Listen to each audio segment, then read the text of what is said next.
L'Église adventiste du 7e jour se réjouit de voir de nouveaux groupes de croyants implantés dans de nombreuses parties du monde. Mais après plus de 30 ans, il est temps de recentrer la mission adventiste. Il est temps d'atteindre ceux qui ne le sont pas encore avec le message final d'espoir et de salut.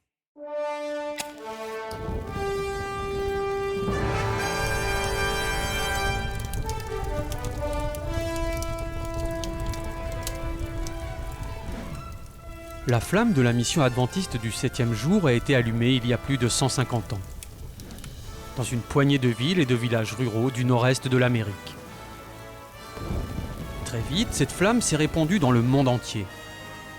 Mais cela ne s'est produit que parce que des adventistes du 7e jour dévoués ont regardé au-delà de leurs propres besoins pour arrêter leur regard sur un monde dans le besoin. Grâce aux adventistes du 7e jour qui ont dit « J'irai. J'irai au-delà de ma maison. Au-delà de mon pays, au-delà de ma langue, au-delà de mon propre peuple, pour allumer la flamme parmi ceux qui n'ont jamais entendu. » Beaucoup de ces missionnaires fidèles ont donné leur vie pour le salut des autres. Ils ne sont jamais rentrés chez eux. L'Église adventiste du 7e jour a été fondée sur le sacrifice. Elle a grandi grâce au sacrifice, et elle ne cessera pas de croître. Par le sacrifice désintéressé de ceux qui croient encore que cet évangile du royaume doit être prêché dans le monde entier, comme un témoignage à toutes les nations. Il y a plus de 30 ans, le Conseil annuel de la Conférence générale a voté un document intitulé « La stratégie mondiale de l'Église adventiste du 7e jour ».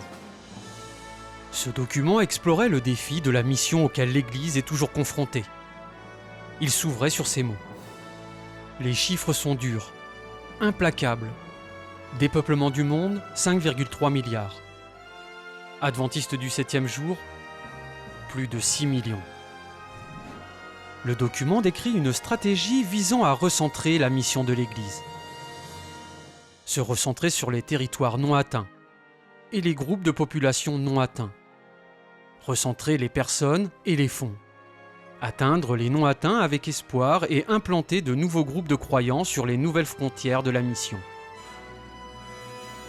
Ce recentrage a été voté l'année suivante lors de la session de la Conférence générale à Indianapolis. Ce recentrage a été appelé Mission mondiale. Je ne pense pas que nous nous soyons jamais assis pour discuter d'un sujet de plus grande importance que la mission mondiale. La mission mondiale nécessite une stratégie afin de transmettre le message de l'amour de Dieu, de la grâce salvatrice du Christ et de l'avènement prochain à toute nation, toute tribu, toute langue et tout peuple.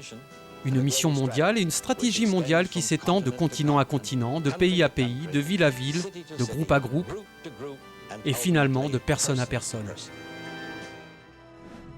Aujourd'hui, alors que nous examinons notre défi missionnaire plus de 30 ans plus tard, les chiffres sont toujours aussi frappants, implacables. Nous nous réjouissons de voir de nouveaux groupes de croyants impliqués dans la fenêtre 10-40. Dans la ville, parmi d'autres groupes religieux, parmi les séculiers et les post-chrétiens. Mais le temps est venu de recentrer la mission.